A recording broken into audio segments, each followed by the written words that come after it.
Volkswagen Polo, cut. Hai, hari ni saya akan tunjukkan cara-cara untuk tukar magnetic clutch Volkswagen Vento. Okey, untuk Volkswagen Vento ni masalah dia adalah magnetic clutch dia dah rosak. Untuk first step kita akan longgarkan belting dia. Lepas tu kita cabut pipe dengan cabut skru dekat compressor mounting lah. Pertama kita kena buka plastik bawah ni, cover, supaya senang lah kita nak access compressor tu nanti.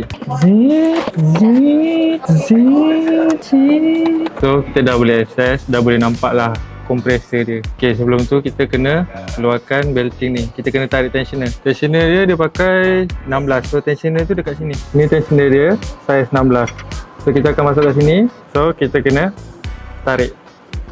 Okey, dah akan longgar lah sikit. Okey, bila dah tarik, ni dah longgar, boleh kita tarik sikit. Lepas tu kita asingkan dia. Okey, soket ni kita kena tekan klik dia, lepas tu kita tarik je lah.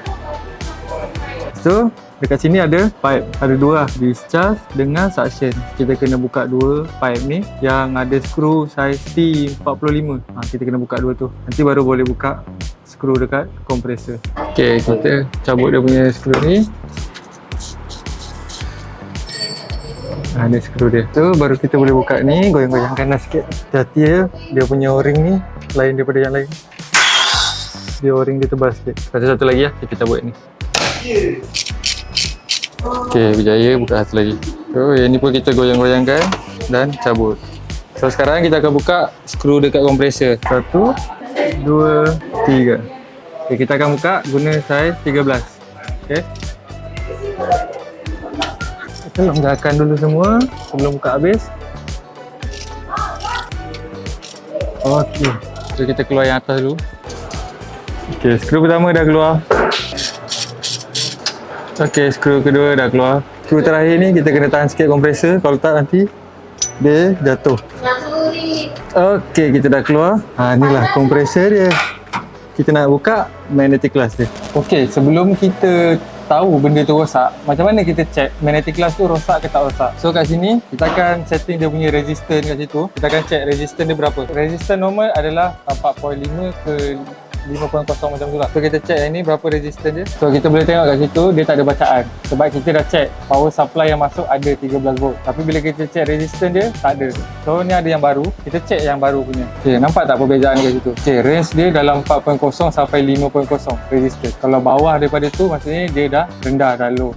Kalau tinggi sangat pun dia tak boleh nak engage magnetic clutch. So kita dapat tahu kat situ bahawa memang magnetic clutch ini rosak. Okay, sebelum kita buka magnetic clutch ni, kat sini ada satu wire. Wire ni ada bracket dia. So kita buka skru dia dulu. Ni skru yang pertama dan skru yang kedua. Tu.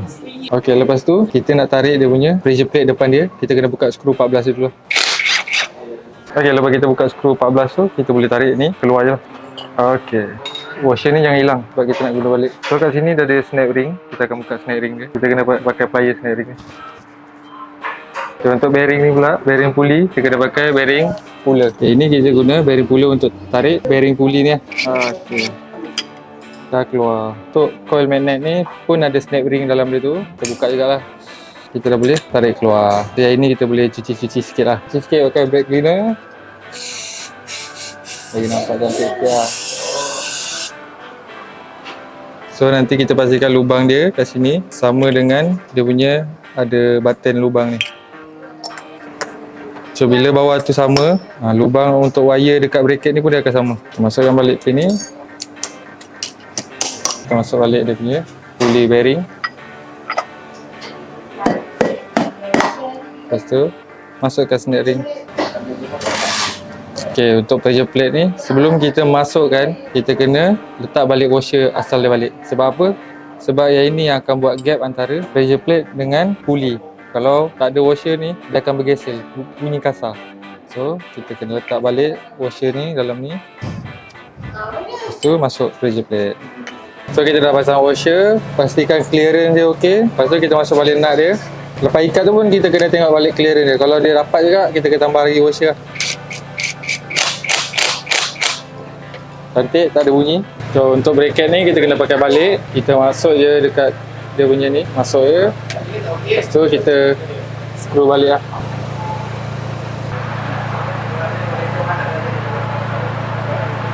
Untuk Volkswagen ni, Volkswagen Vento, Yang warna hijau ni wire positif, warna coklat ni wire negatif.